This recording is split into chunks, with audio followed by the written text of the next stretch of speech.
Yo guys, how's it going? Yamaha here. Today we're going to be going through and cleaning up some aluminum parts off of my YZ125. So some of the parts are the skid plate, we have our motor mounts, we have our linkage arms, we have a rear caliper guard, we have a brake line clamp here. Here we have a chain guide, a shifter, some axle blocks, a brake pedal, and our bar mounts. So we are going to be cleaning up all this aluminum using this Prime MX cleaning pad. Here we have an 8-inch one. It's a little bit worn because I've been using it a lot. This is what I'll be using for all the cleanup and shine, while over here if I want to remove any casting marks, this is where I can do it. This is the rough pad, this is the fine pad. Now before we can get to shining up the parts, we need to clean them up because some of these parts are really dirty. So first let's throw all these into the parts washer right over there, and we'll let those get to soaking. So here are all the larger parts. Then these are all the smaller parts that will be soaking. Now just a quick trick to show you guys how you can tell if your parts are aluminum or steel. Just grab a little magnet. As you guys can see, this is aluminum and the magnet is not sticking. While if you go to something that's made of steel, here a bolt, as you guys can see, the bolt's sticking because they're made of steel. And you really got to watch out because some aluminum parts will have some steel parts on it. For example, the tip of this brake lever is steel, and same thing for the shift lever, steel. You want to be careful with steel because steel can rust, and if you strip away the coating on the steel parts, you can cause rust problems. Now stainless steel doesn't rust, so if you have some stainless steel and you know for sure it's stainless steel, you don't have to worry about it. Also, another great indicator is the part's weight. An aluminum part will be a whole lot lighter than say a steel part would. These bolts right here almost weigh as much as this guard. Steel is a lot heavier than aluminum. If you're curious on my parts washer here, I just have an Eastwood parts washer, but they all are the same, just this one's a different color. Here I am running Simple Green Pro HD at a 1:5 ratio of 1 part degreaser and 5 parts water.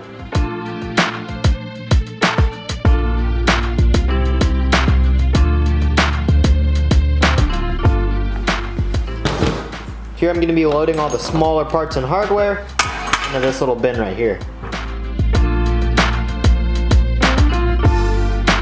Alright, let's load all these dirty parts into the parts washer. Alright guys, there we go. Now we're going to let those parts soak for about 10 minutes. Alright, well the degreaser is eating up the dirt and grease on those parts. It looks like we got some stuff in the mail, so let's check it out. Now these are from 3DP Moto. They make some really cool custom 3D printed dirt bike parts, so if you guys want to check those out, I have a link in the description below.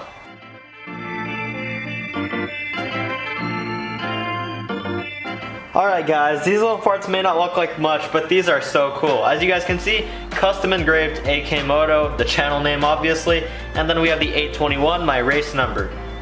This part actually replaces our OEM front brake line guide with a super trick 3D printed custom brake line guide here, which you can get your last name or whatever you want to say on it here, and then your number as well.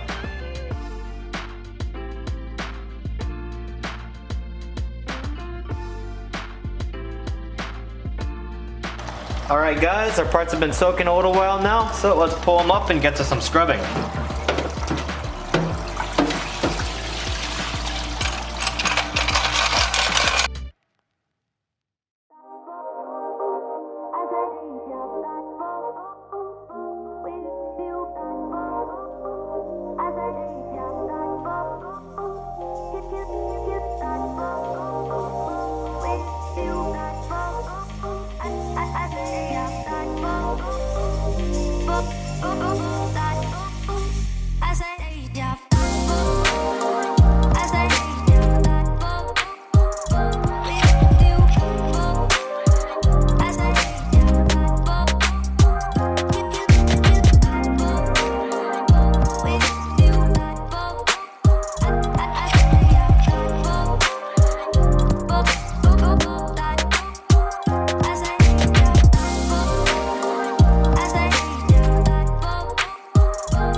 Alright, now that all these parts are all clean, let's get started, and first we're going to knock out the skid plate.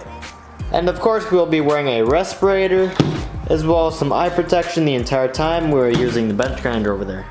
Take a good look at these parts now because they're going to look completely different in just a matter of minutes.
Alright guys, we're all done shining up parts, but there are still a few things we have to do. So we do have to re-grease this linkage here, we have to oil up our shift lever here, and we have to get a fresh chain block in this chain block housing here, so let's do that.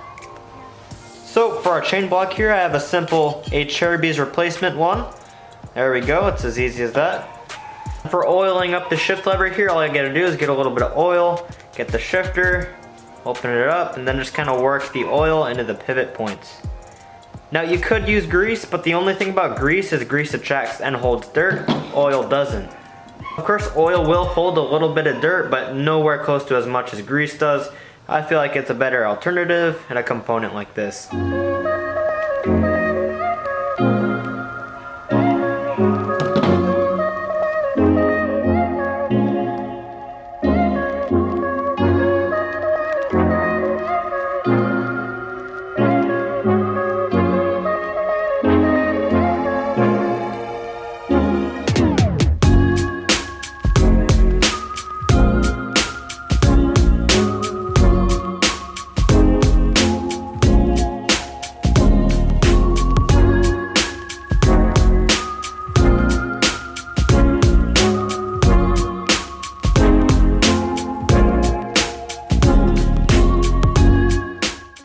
Hey guys, as I was editing this video, I actually realized that I forgot to make an outro to the video, so I'm going to wrap it up here.